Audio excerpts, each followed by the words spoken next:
Здравейте, приятели! Добре дошли в Мисия Мейкъп. Крима, който ще правя е в стила на Victoria's Secret от тази година, от тяхното шоу. Ще бъде много нежен, лесен. Опитала съм се да използвам повече продукти, които са по-достъпни като цена и неща, които се продават и в България. Надявам се да имате нещо вкъщи, което да ви свърши същата работа. Ще започнем с основата. Тази е на Revlon Photo Ready, казва се Skin Lights. Това не е точно основа, но е по-скоро кремообразен хайлайтер.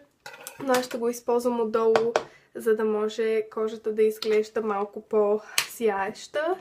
След което ще объркам два фондютена, защото единия изглежда по-естествен, а другия има малко повече покритие. Но първо нанасям течния хайлайтер с четка на Real Techniques. След това ще взема два фондютена. Този е Bourjois Healthy Mix Serum.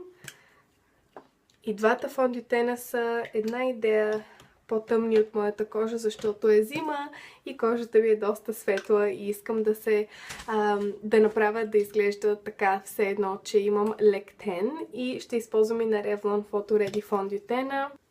И така разнасям го навсякъде, включително и на врата леко, защото, както казах, и двата фондютена са една идея по-тъмни.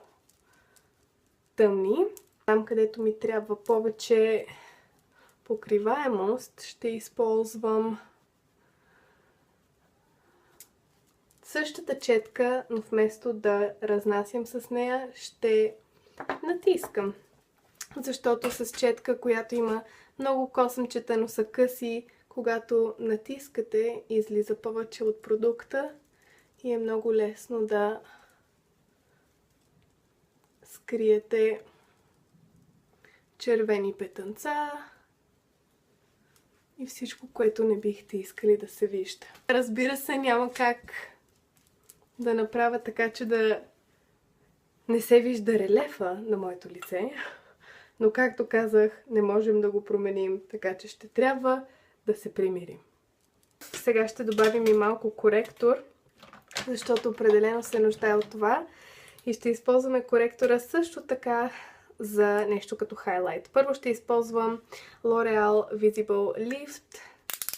Това не е любимия ми коректор, но става за хайлайтър перфектно. Така че го слагам тук на челото,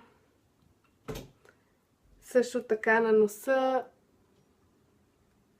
на брадичката. Но ако искате да знаете повече за хайлайт и контуриране, имам клипче за това, което качих неотдавна. Ще сложа линкът отдолу. И ето така просто го разнасям натам, на където искам да има малко повече светлина. И сега ще използвам още един коректор, който е от Maybelline. Този е Fit Me в номер 25 и това ще го използвам само под очите, за да премахна всякакви тъмни кръгчета, които може да има. Затова ще използвам една по-малка четка. Тази е от Bine Coins. И просто ще го разнеса. Както виждате, използвам доста течни продукти и кремообразни продукти, защото не искам да използвам много пудри, защото манекенките винаги имат много хубава кожа, която изглежда не прекалено напудрена и, както казах, много нежно направена. Сега, разбира се, те имат много по-хубава кожа от мен и затова ще се наложи да поработим малко. Но, ако използваме правилните продукти и разнасяме всичко, за да изглежда много естествено, винаги ще се получи много елегантен резултат. И така, фондютена вече е готов. Сега ще сложа малко кремообразен бронзант. Това е от Соня Кашък. Не София, Соня Кашък. Знам, че не се продава в България, но исках да използвам кремообразен продукт, защото, както казах, исках да изглежда естествено. Ще използвам четка на Real Techniques, която е за контуриране, Contour Brush. И това е доста тъмен цвят, така че ще внимавам. И в другата ръка ще държа четката от фондютена, за да може да разнасям всичко, което може би се получава прекалено силно, но ще почна малко с скулите, просто защото искам да затопля лицето, цвета на лицето малко. С четката за фондютен може да доразнесете всичко. И ето как се получават тези скули. Сега отдолу.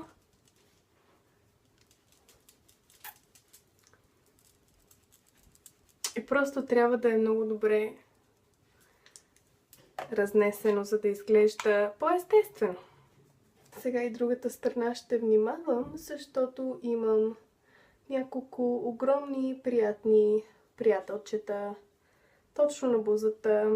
Странното нещо е, че откакто почна да се появява това акне и да се връща, защото и преди е било с мен, е само от тази страна.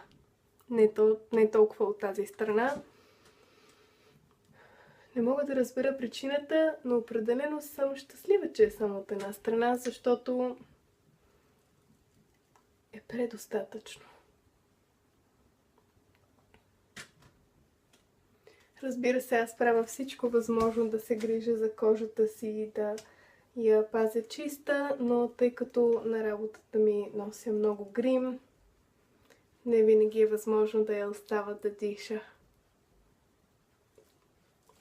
И така малко под устата, каквото е останало на четката, просто от страните на носа. Трябва да използваме пудра, но трябва също така да внимаваме да не използваме прекалено много пудра, защото, както казах, трябва да е все пак естествено.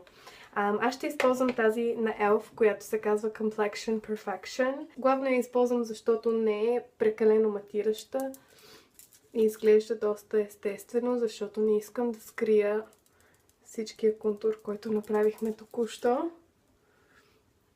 И докато правим сенките, разбира се, тази пудра леко ще попие и ще изглежда по-естествено. Винаги фондютена ви изглежда най-добре, може би 20 минути след като се гримирате.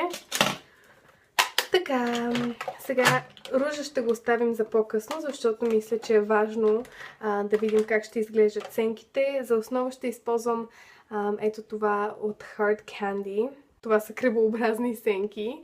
Разбира се, не е нужно това да използвате. Много харесвам основата на Essence, но тя е доста тъмничка и ми харесва повече през лятото. Така че ще нанеса малко от това на клепача. Знам, много хора използват коректора си, но определено коректора не е направен по същия начин като основата. И може би няма да е толкова ефектен.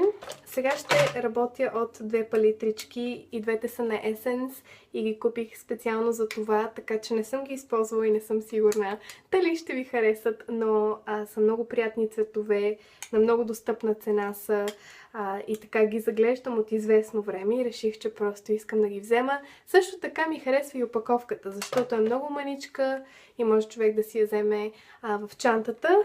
Напомня ми на опаковките на Catrice. Бронзираща пудра.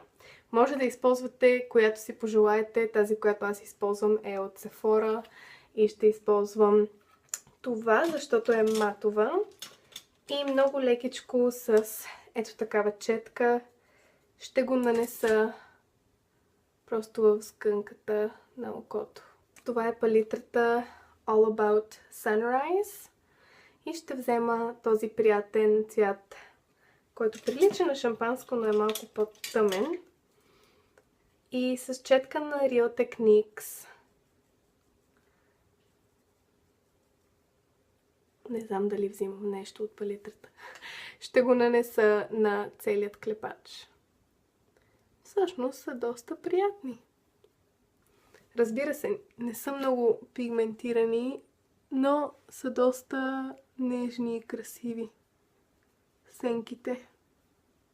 По-тъмният цвят, ето този, на същата четка. И ще го сложа отново, където нанесохме бронзиращата пудра. Тази година гримът беше малко по-розов от обикновено, бих казала. Което е хубаво. И ще взема пухкава четка, която е чиста, просто за да разнеса и да прелея всичките сенки. Също, доколкото знам, нямаха очна линия и много от момичетата също нямаха изкуствени мигли, което е хубаво. Сега ще взема от другата палитричка, ето този розов цвят, ето тази четка. И него ще го нанеса в вътрешното ъгълче на окото. Малко от ето този цвят, който е леко сив, и с него ще сложа малко сянка просто в външното ъгълче на очите. Понеже този грим е много нежен и лек и се използват повече блестящи сенки, действително е доста лесен, защото не се налага да преливате много. За под очите ще използвам ето този цвят и това ще го нанеса просто отдолу. Значи не ви трябва нещо много тъмно, защото ако сложите много тъмни сенки отдолу, просто ще затворите очите и ще ги направя да изглеждат по-малки. Просто е нужно нещо, което не е много тъмно, не е много светло. И ще взема малко кафяв молив. Те нямаха много тъмен молив или очна линия, както вече казах. Така че искам нещо много мъничко, просто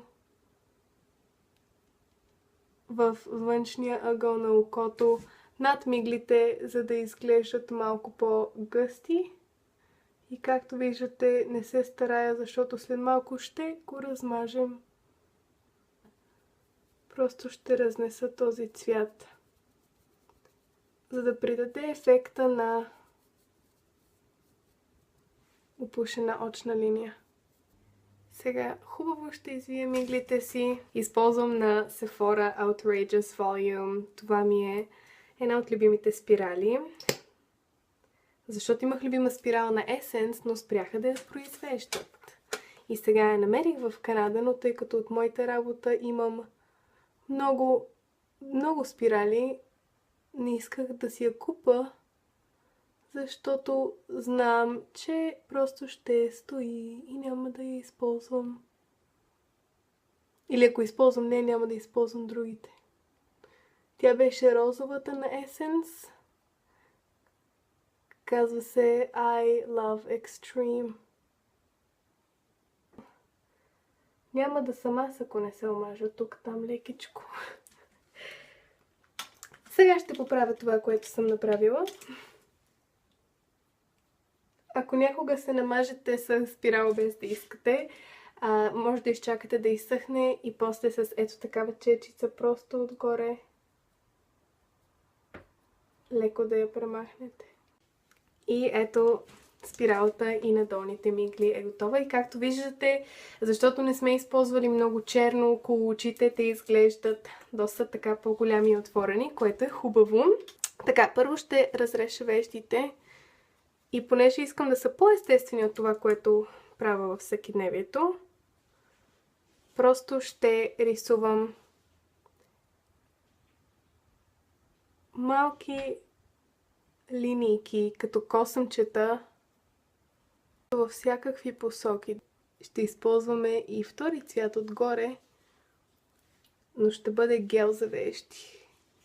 Или като спирала за вежди. И сега, защото наистина искам да са изчистени, но не прекалено перфектни. Ще взема една чиста чечица и просто ще я използвам, за да премахна това, което е излишно. Ще използвам това Gimme Brow на Benefit. Знам, че Maybelline направиха спирала за вежди наскоро, която чух, че е страхотна, но аз все още не съм си я купила. Така че това е много добър вариант за нещо, което е малко по-достъпно като цена. Но виждате, може би, надявам се, като добавя гела, че почват да изглеждат като малко по-истински тези косъмчета, които нарисувахме. Ето. Сресваме и използваме нашата чечица. Тя е хубава, защото е права. Тя е от магазин за рисуване. Сега ще сложим руж. Този, който ще използвам е на Essence. Това е Adorable. Реших да използвам този вместо Baby Doll, защото този е малко по-розов. И това е чечица на Elf. Ще нанеса ружа точно върху контура, който направихме. И просто искам да изглежда естествено. Те всъщност слагат доста руж, но тъй като след малко ще променя грима маничко и ще ви покажа как изглежда с празничен цвят устни, не искам да прекалявам, защото ще е прекалено с тъмен цвят на устните и с много руж. Сега за хайлайт ще използваме едни сенки на Maybelline Colorama. Това е номер 701. Аз много често обичам да използвам сенки и ще използвам същата четка, просто леко съм премахнала остатъка от ружа, който може би е бил на четката, но ще използвам, защото тя има много остър край, което ни помага, защото ние искаме да нанесем хайлайтера отгоре на бузките.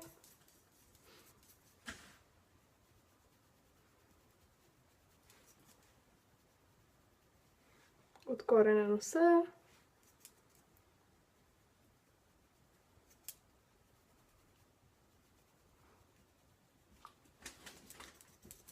Много малко на челото. Сега устните. За устните първо ще ви покажа варианта, който е от шоуто. Те са много естествени, розови, красиви. И после ще ви покажа с червеното. Сега много леко очертавам на външната част на устните с този молив на Catrice. Казва се Chocoholic. Значи той е леко кафеникъв. Това е защото ще използвам червила, които имат малко повече розово в тях. И това ще го балансира. Avon. И то се казва Adorable, което, ако не знаете, означава сладко. Не като храна, като бебе. И това червило също е много сладко, защото има малки сърчица. Ще го нанеса навсякъде, за да прелея молива, който нанесох. И ще размажа, след което отгоре ще сложа това червило на Maybelline, което се казва Nude Lust номер 920. Разбира се, не е нужно да използвате 5 червила като мен, може само едно. И отгоре ще нанеса от този гланц на Avon Color Trend номер... името му е Watermelon Ice. И той е малко по-розовеникъв гланц. Те имаха доста розовеникъв цвят на устните. Всъщност този гланц е много приятен. Макар и доста ефтин, не е лепкав, мирише приятно и изглежда добре. Приятно изненадана съм. Това е грима.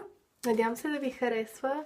Надявам се да можете и вие да го направите. И действително е нещо сравнително лесно и бързо. И сега ще ви покажа как изглежда с червено. Ще използвам един гланц на Estee Lauder, просто защото той е червен с златен блясък вътре. И много ми харесва. Това е номер 7 Hot Cherry. И ще използвам този молив за устни, който е на Ben Nye. Казва се Really Red.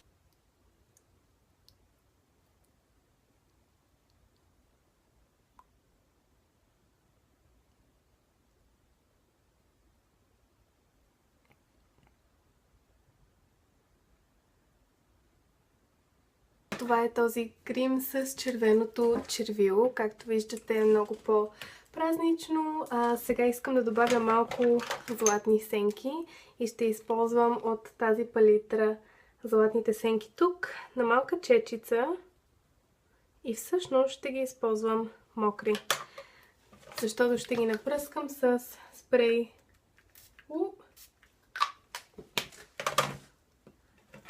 от Urban Decay и само отдолу ще нанеса малко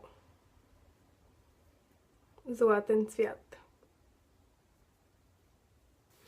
И така, това е моят крем. Както казах, надявам се да ви харесва. Благодаря ви много, че ме гледате. Очаквайте много интересни неща в новата година. И до скоро! Чао!